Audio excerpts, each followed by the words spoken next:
Bismillahirrahmanirrahim. Assalamualaikum warahmatullahi wabarakatuh. Allahumma sholli ala sayyidina Muhammad wa ala ali sayyidina Muhammad. Sahabat muslim, cara agar dicintai Allah Subhanahu wa ta'ala adalah dengan menjalankan segala perintah dan menjauhi segala larangannya.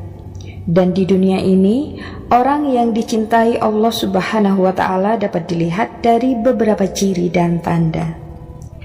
Setiap orang muslim pastilah ingin menjadi hamba beriman yang dicintai Allah Subhanahu wa ta'ala. Ketika seseorang sudah mendapatkan cintanya Allah, maka hidupnya tentu akan diliputi keberkahan. Demikian pula masa depannya di akhirat. Merujuk pada pendapat Imam Al-Ghazali pada kitabnya Minhajul Abidin, ia mengumpulkan 40 perkara yang merupakan tanda-tanda seseorang yang dicintai Allah, yaitu golongan orang-orang makrifat. 20 tanda diantaranya akan diperlihatkan oleh Allah Subhanahu wa ta'ala di dunia, dan 20 tanda berikutnya akan diperlihatkan di akhirat kelak. Dan inilah beberapa tanda yang diperlihatkan oleh Allah Subhanahu wa ta'ala di dunia. Yang pertama, orang yang senantiasa berzikir. Orang yang dicintai Allah akan merasa sanggup berzikir setiap saat. Zikir di sini dalam artian sebenarnya, yaitu setiap saat ingat bahwa Allah menyaksikan segala kejadian di dunia dan selalu menghindari dari perbuatan maksiat karena merasa setiap perilakunya selalu diawasi dan ditatap oleh Allah. Ciri yang kedua ialah dimuliakan oleh Allah. Orang yang dicintai Allah akan diangkat namanya, lalu dimuliakan, kemudian diagungkan oleh Allah. Bagi mereka yang mendapat kemuliaannya, maka bagaimanapun manusia lain melakukan penghinaan, pencacian dan perbuatan negatif lainnya, ia tetap saja harum namanya di dunia. Tanda yang ketiga, akan dicintai Allah. Dicintai oleh Allah merupakan buah dari cinta kita terhadap Allah.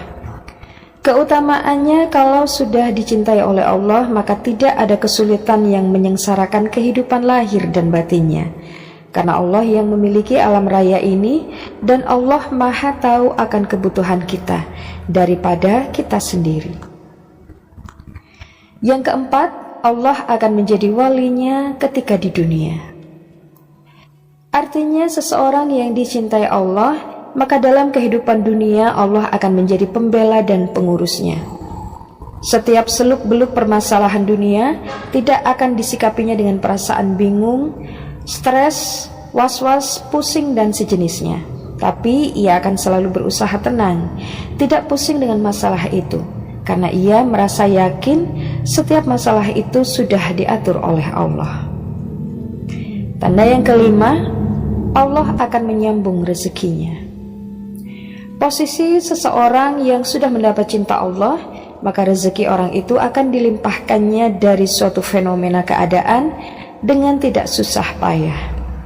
Artinya walaupun kelihatannya orang itu bekerja keras, namun kerja kerasnya itu bukan sesuatu yang meletihkannya, melainkan akan dinikmatinya. Tanda yang keenam, Allah akan menjadi penolongnya.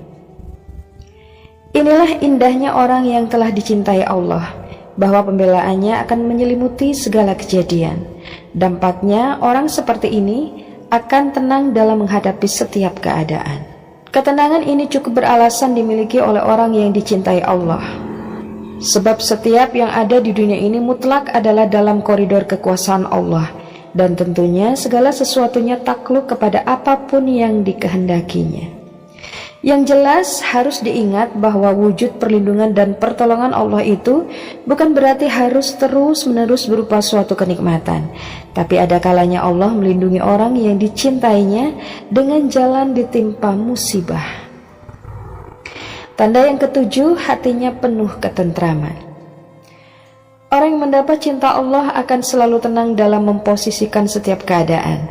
Baginya, sikap tenang akan membuat kita bisa semakin dekat kepada Allah. dan doa kita makin mantap kepadanya untuk memudahkan segala urusan. Tanda yang ke-8, derajatnya akan mulia. Orang yang dicintai Allah, maka derajatnya akan menjadi mulia. Pasalnya Allah mencabut dari hatinya keinginan menghambakan kepada selain Allah. Tanda yang ke-9, diberi kekayaan hati oleh Allah. Perasaan orang yang dicintai Allah, ia tidak akan merasa miskin, tepatnya hatinya selalu kaya.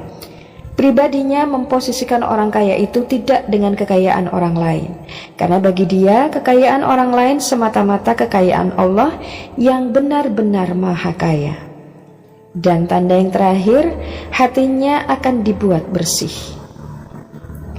Dengan kebersihan hati, Allah memudahkan baginya memahami ilmu hikmah yang terbilang sangat susah dan perlu waktu lama bila dipelajari oleh orang lain.